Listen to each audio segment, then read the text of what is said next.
Yeah, we coming. Yeah. Treat me like God, I'm the one like the sun. Yeah. I know how to win, cause I've been the one. Yeah, I'm the one, yeah, I'm the one. I've been the one, yeah, I've been the one. Yeah, I've been the one, see, they been the two. Yeah, if you play with me, I bet that you lose. Yeah, the beast in the room, man, he will soon. Yeah, and when I win, they gon' lose. Cause I've been the one, yeah, I've been the one. Yeah, you see in my eyes, I've been the one. I cannot die, see, I've been the one. The greatest alive, put that on my mama.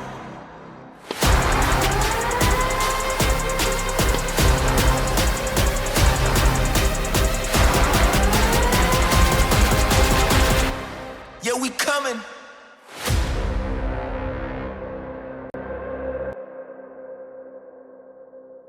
Oh, hi. Didn't see you there. I'm Jeff Bezos, and today I'm going to be teaching you how to destroy your environment.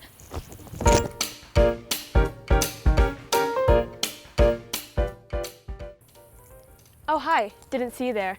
I'm Barry the Bear, Smokey's cousin twice removed, and today I'm here to talk about how to protect your environment. Today I'm here to talk about littering and how to prevent it. Tip 1. Always put your trash in a bin. If there's no bin nearby, make sure you hold on to your trash till you find one.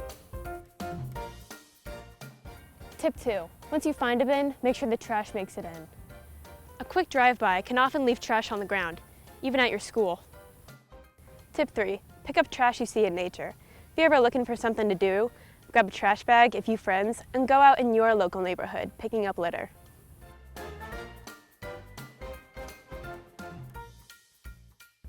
To end today's episode, I'd like to give a special thanks to everyone who's helped pick up trash and protect your environment. Remember, no pollution is the only solution. I'd also like to give a special thanks to Mr. Chug, who helped make this episode possible. I'm Barry the Bear, signing off, and this has been Bare Necessities.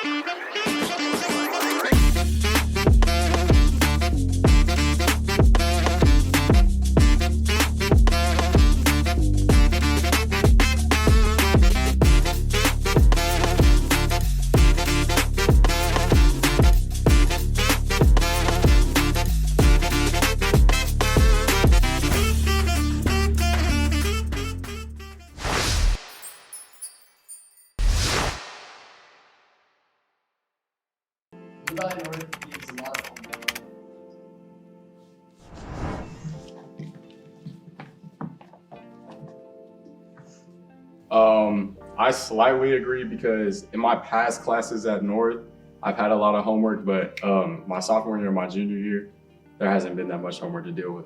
Well, I slightly agree because I'm already kind of feeling overloaded, and it's like the first 3 weeks, 4 weeks, so yeah. I slightly disagree because I used to have a lot of homework, but the end of my junior year and my senior year, I haven't really had any. Blue Valley North is strict.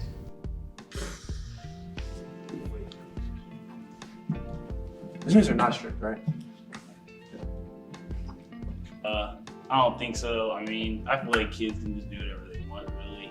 But I mean, some teachers like don't allow it to happen. But I see some students like just do what they want and like not really care, and they just get away with it. They have put in a lot of rules in like the past couple of years. Like I know before I came to North, like my freshman friends, they tell me a lot about how they would just leave, come back, and how North time was just a free for all. You could do whatever you want for like hours straight. And then I get here, they take away North time, they put in AST and all of that just to like fill up the hours. So I feel like they have become a little more strict ever since like COVID and everybody's been leaving and stuff. Last year I understand AST and that kind of stuff because like person tracking, but like this year is the most strict year since my freshman year.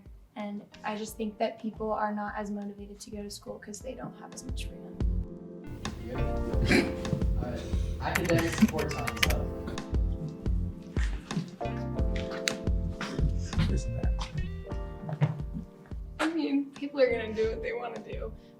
either way, but I miss North time. North time is when I actually got stuff done.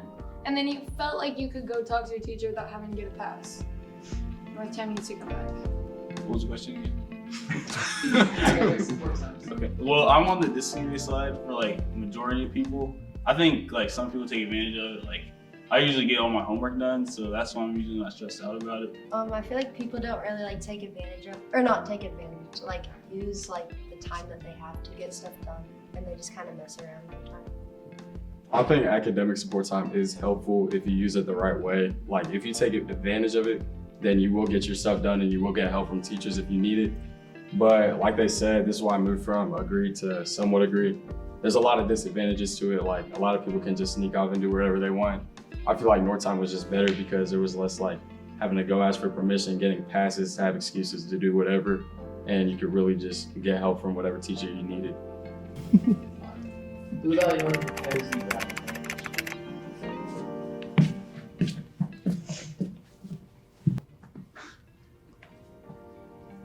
I feel pretty prepared, especially being my senior year. I kind of have like my plans laid out, and I'm ready to go into college. I'm not really that nervous about it. I think the school's prepared me pretty well. It really depends on what classes you take as a student, because there are some classes that are like college prep, AP, stuff like that. It's really up to the student on if you want to get prepared for college or not. Oh, I have no idea what I'm doing in my future. And I feel like the only year that we ever started talking about it was this year.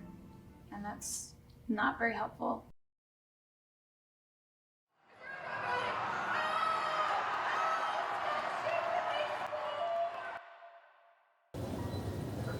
With the new school year comes new students.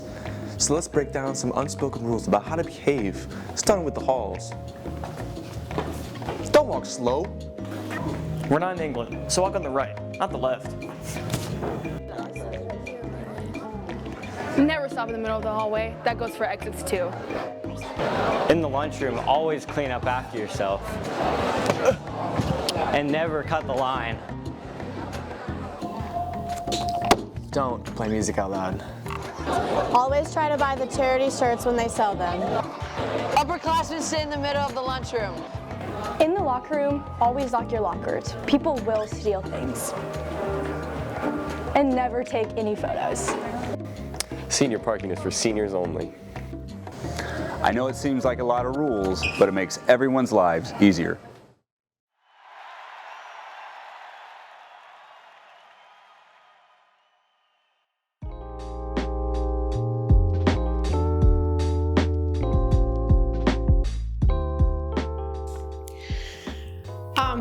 I think my favorite part is watching the peer mentors grow and learn that just because students have special needs doesn't mean that that they can't do certain activities. It doesn't mean that they're not smart.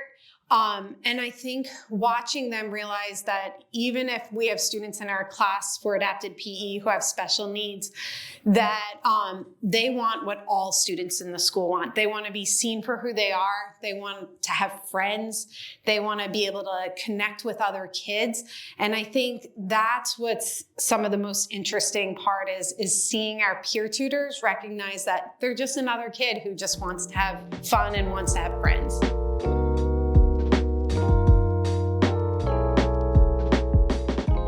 In general, I think that some people forget that it's a class option. I think we need to keep reminding high school kids that it could be a really great way to sort of supplement the rest of their schedule, to get to know a lot of their peers they wouldn't get to know, that there's a lot of satisfaction and joy that can come from being a good peer tutor. So I hope that people will consider it when they create their schedules.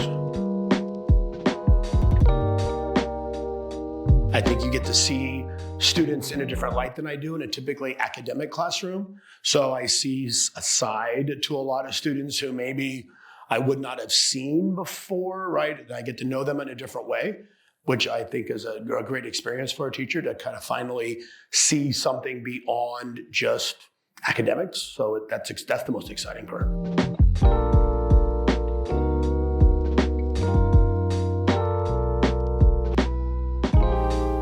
I think no matter what job or field you go into in the future, you're going to have all sorts of people around you. And I think it helps you just to become more aware that maybe if somebody looks a little different, or maybe if somebody does have a disability, it doesn't mean they're not capable of doing the same activities as you. We have students in our class who are extremely smart and intelligent, but maybe looking at them, they just might look different than other students. And I think it helps to break down barriers, and it helps our peer tutors to realize that don't judge a book by its cover, get to know people for who they are, and what you see isn't always what you get. And just these students are really awesome students who aren't as different as what we might think they are. I want students with 3 qualities. I want them, 1, students who want to move their body, 2, students who want to work with kids with special needs, and 3, probably the most important, is students who are dependable.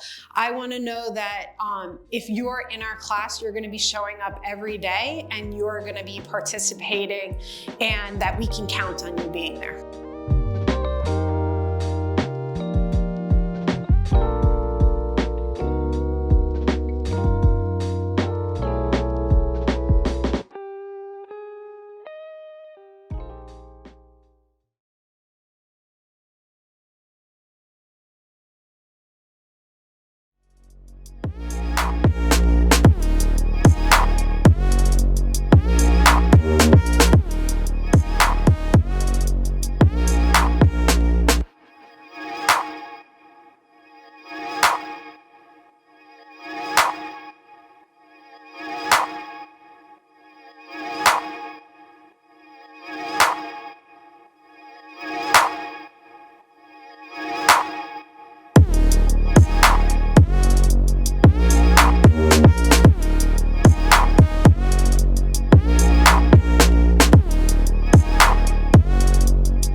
On June 29, 2021, Satan called home his favorite son. Mice. A small rodent that typically has a pointed snout, relatively large ears, and eyes, and a long tail. Thank you, Google definitions. Theater kids. A strange group of young people who is so enthusiastic about everything theater. Annabelle's brain, and I'm allowed to make a joke because I was a theater kid. Now, you might be thinking to yourself, what do these 2 things have in common? Everything. That's a lie. One thing, they live in the same hall. They reside both in the 600 hallway. It was a Friday. Miss Kane was in her office, and all of a sudden, a mouse falls right next to her. Then, the first mouse sighting after was in 7th hour, advanced rep, I believe. Jack Hancock, sitting there, nonchalant, enjoying his theater experience. All of a sudden, a mouse. What? He says very calmly, oh look, a mouse. Tess jumps up with a bunch of other people. It was a whole thing, everyone was screaming, it was odd. And then, the mouse got scared, Avi, and ran under the door. So they decided to follow it, like the whole class. And they just walk, and the mouse scurries into the 7th hour choir freshman girls. And they just sit there and watch them scream. Later on, we find out there was an incident. Stuart is the main protagonist in this whole story, or antagonist, some may say. Someone was bit. My name's Annabelle, as you know, because you've been watching this video. I'll let you introduce yourself. I'm Emery. Emery, do you know why you're here today? Because of the rat incident in choir. So, rumor said you got bit. Tell me how that was like. It was like a nibble. I have something for you. Not to keep, though. Oh, no. How does this make you feel? I love them. You like mice? No. Then why do you have a little mouse plush? Found him. You found him? Yeah, in the ceiling. In the ceiling? Yep. Did he also fall out of the ceiling? No. Where'd he come from? Can't tell you. You heard it here first. She was fine being bit.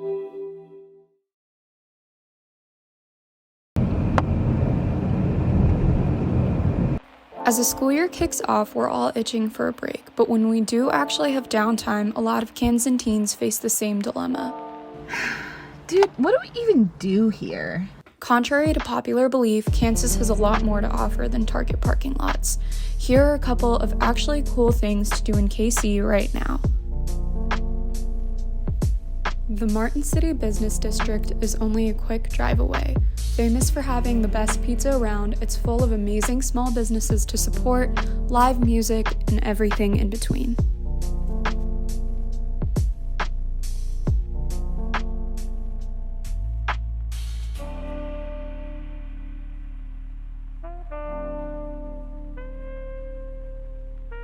Downtown Overland Park is the definition of having something for everyone.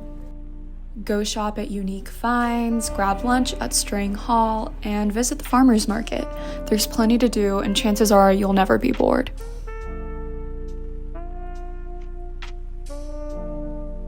So next time you find yourself sitting in a parking lot wondering, Dude, what do we even do here?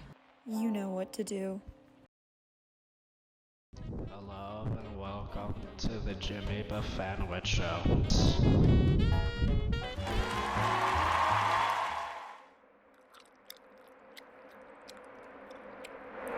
Hi. Hi, Drake. What's your name? Issa. Issa. That's a. You don't like my name? No, it's a good name. I like the name. Where? I had some questions for you. Let me just. Oh. Do you have any thoughts on astrology? Like zodiac signs? Yeah, zodiac signs. It's a cult. My game streaming ended. Can I go? Next guest. Great guest today. What's your name? I'm Wyatt. Wyatt. Yeah. Does your family have any secrets? Just the one.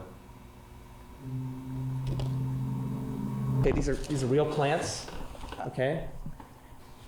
I don't know about the real guests though. What are you doing? Do you come here often? Are you gonna ask me questions? I am. I'm asking questions. Sorry. I'm not doing anything wrong. What is the favorite part of your video? Oh, actually, it's, I don't care. so this is a really heavy chair. Don't mess with my chair. What the hell are you doing with my chair, man? What are your thoughts on this? On what? Use the microphone, dude. Sorry, Your host? you can't stop listening to the. I don't know what that means. Illiterate. When was the last time you cried? Why? That's a great question. Why? Well, that's what your note card says, and then it has this face. Oh.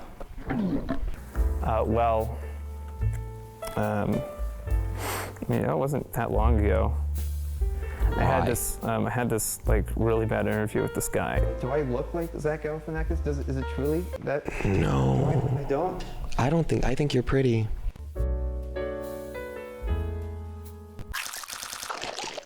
What is your thoughts on astrology? Oh man, don't get me started on astrology, man. I'm like that Zodiac guy. The killer? No. Next guest. Bennett Palmer.